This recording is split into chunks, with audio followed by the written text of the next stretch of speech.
This is your closed sessions dashboard where all your completed workshops are tracked. Right now it's empty, so let's close a session to see some data. I have a session ready here. Let's say I've just delivered it. Now I'm going to click Mark as closed here.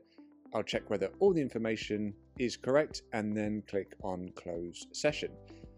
Now the session is closed, it will appear in the closed session dashboard automatically. You'll see key details like the facilitator, session date, duration, and the session name, and it gives you a simple way to keep track of what you've delivered without needing to report it manually somewhere else.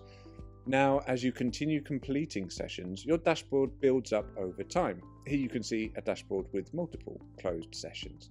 This will give you visibility into what's actually been delivered across the organization. At the top, you can see the total number of sessions completed and the total duration of those sessions. You can adjust the filters to explore sessions by date or by facilitator. So after your next workshop, make sure you mark your session as closed and it will be captured here.